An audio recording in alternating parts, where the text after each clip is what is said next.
Vamos chamar o Pedro Rossi, ele é economista, professor da Unicamp, também está aqui conosco. Pedro, bem-vindo, boa noite. Qual o impacto disso para os produtores brasileiros, para o agronegócio, enfim, de uma maneira geral, para o Brasil, pelo menos 10%, né? Para os carros, por exemplo, a taxação de 25%. Boa noite. Boa noite, Diego. Prazer estar aqui. Olha, é um impacto grande. Eu acho que, do ponto de vista histórico, a gente está vendo o enterro da globalização enquanto ideologia, enquanto período histórico. Tem símbolos na fala do Trump que são muito ilustrativos disso. Ele coloca um trabalhador de Detroit para falar mal do Trump, do Reagan. Ele mesmo fala mal do NAFTA e algumas vezes, ou seja, aquela imagem dos Estados Unidos enquanto guia do livre comércio, etc., isso está enterrado, acabou isso. Agora, a resposta é totalmente anacrônica, porque não aponta para o futuro, ele volta para trás.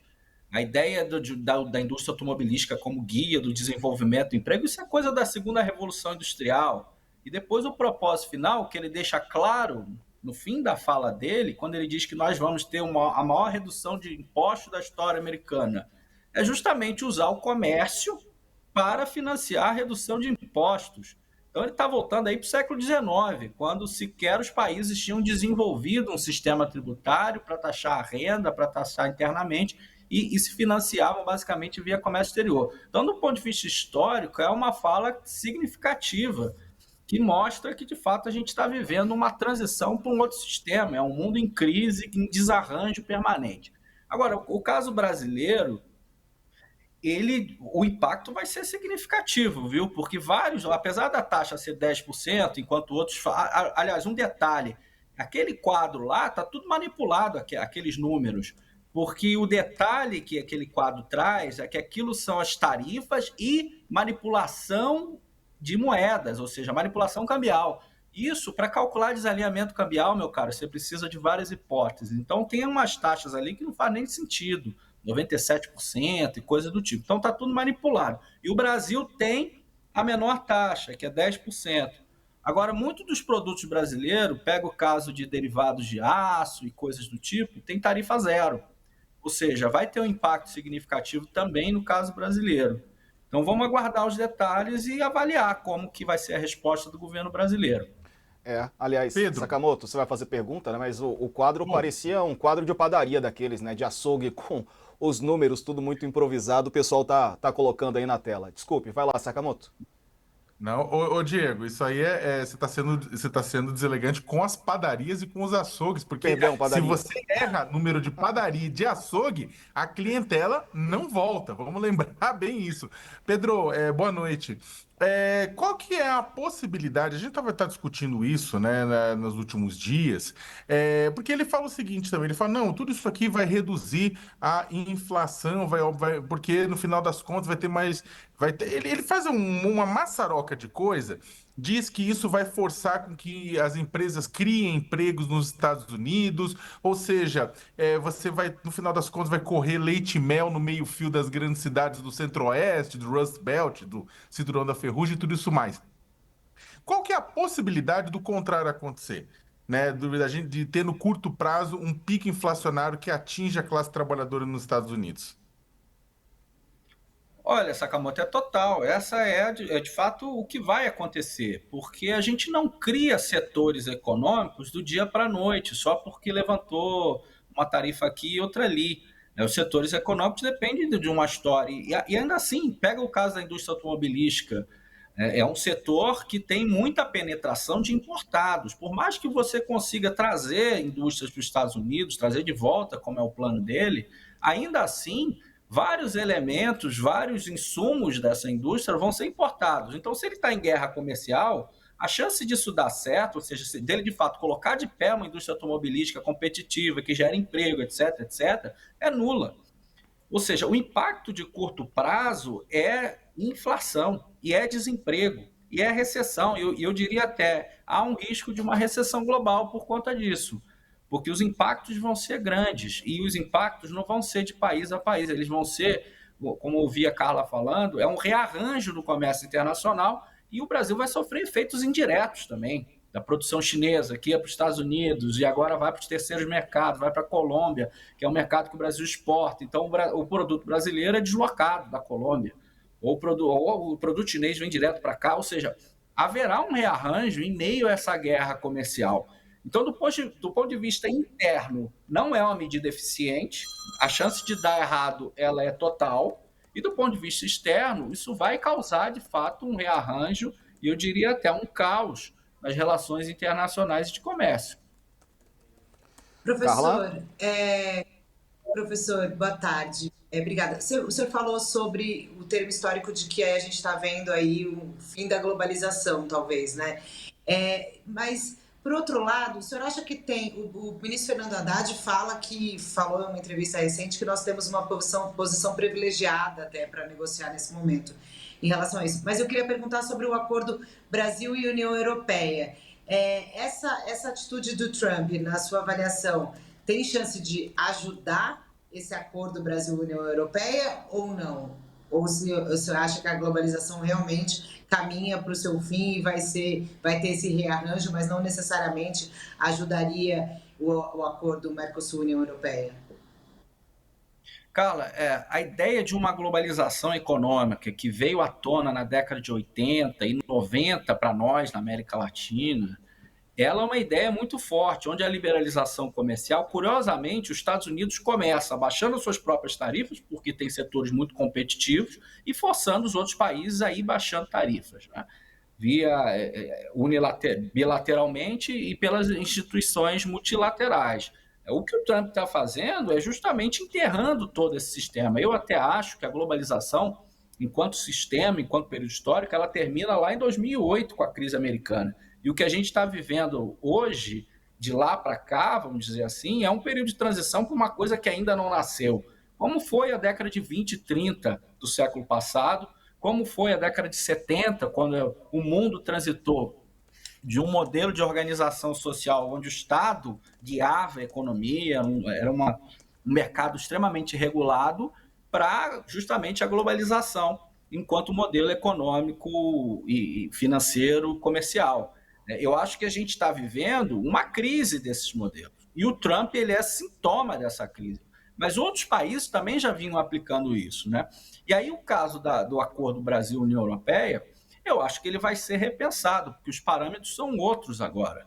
Os países vão reagir, essas reações, elas eventualmente vão escalar, isso pode de fato se tornar uma guerra comercial ou não. Então, eu acho que, de certa maneira, dificulta pela incerteza que esse dia da liberação, como ele nomeia, gerou no mundo de hoje. Então, do ponto de vista diplomático, a gente não sabe mais nada, como cada país vai reagir a isso e quais as consequências que virão em seguida. Pode haver recessão nos Estados Unidos, Pedro? Olha, eu acho possível, eu acho muito possível. Aliás, o Trump veio mudando o discurso nos últimos meses, hoje ele fez um discurso mais otimista, mas ele vinha admitindo que haveria impacto, que esse impacto eles iam aguentar, que seria de curto prazo, e eu acho possível que esse ano ainda os Estados Unidos tenham uma recessão, porque são medidas que têm um impacto de curto prazo, não são medidas que demoram muito para fazer efeito. Então, do ponto de vista macroeconômico, a inflação, aumento de preços, e isso tem encadeamentos, redução do poder de compra, redução da demanda, redução do emprego, recessão.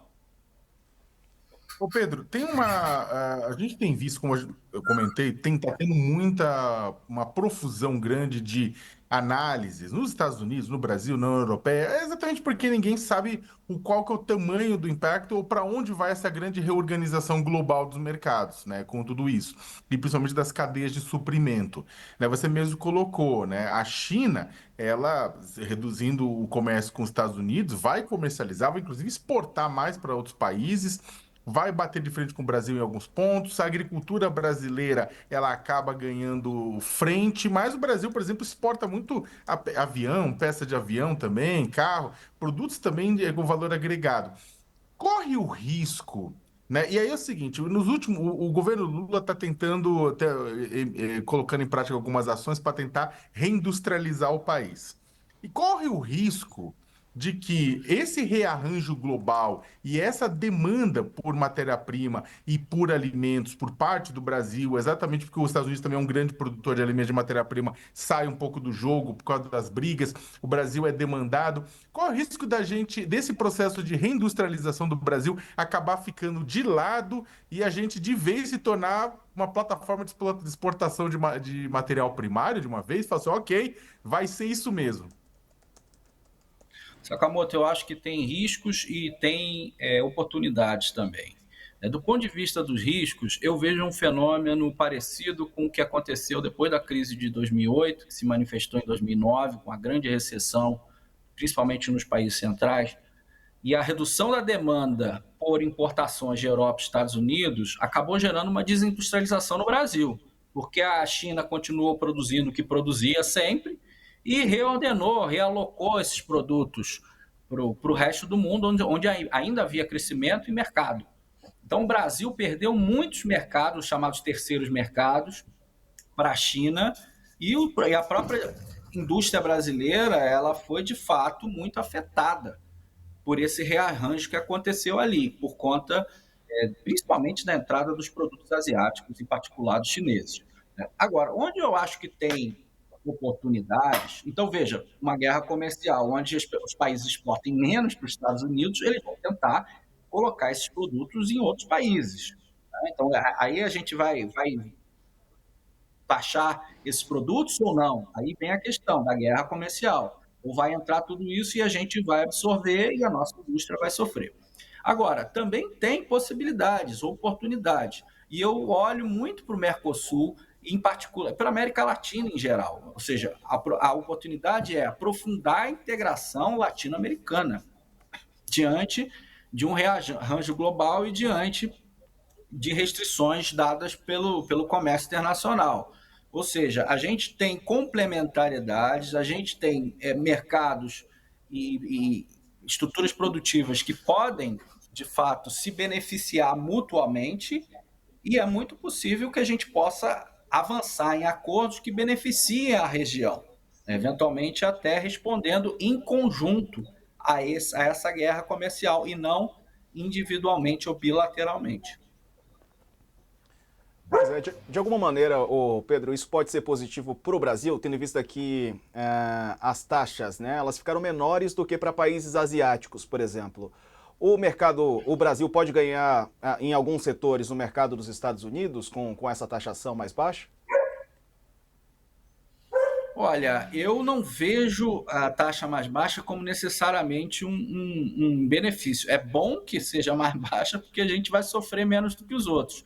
Mas a gente também vai ter um impacto, como eu disse, várias dos produtos brasileiros são normalmente exportados para os Estados Unidos com tarifa zero e agora vão ser 10%. A indústria automobilística também aí é generalizado, mas eu acho que há, de fato, uma possibilidade, né? Os períodos históricos de muita incerteza como esse e de rearranjo global também são períodos onde a gente pode pensar estrategicamente, né? Só a gente lembrar que o Brasil se industrializou no momento que a Europa e Estados Unidos estavam em crise, que foi lá na era Vargas, com a crise de 29, a década de 30 e depois a Segunda Guerra Mundial. Então, um momento de reordenamento do comércio internacional e da própria ordem, como eu disse ao início da entrevista, eu acho que a gente está vivendo, de fato, a crise de um modelo. Então, dentro da crise, é preciso pensar estrategicamente. A gente não pode ficar preso aos velhos dogmas, a gente tem que pensar do ponto de vista estratégico o futuro da ordem internacional e como a gente se rearranja, se locomove. É possível, sim, que a gente possa fazer substituição de importações diante de uma guerra comercial. Isso beneficiaria determinados setores, né? Então, isso é uma possibilidade. A crise traz oportunidades, né, e traz, evidentemente, riscos altíssimos. Pois é. Pedro Rossi, economista. Pedro, obrigado por nos atender, tá bom? Um abraço para você e uma ótima noite. Um abraço, boa noite.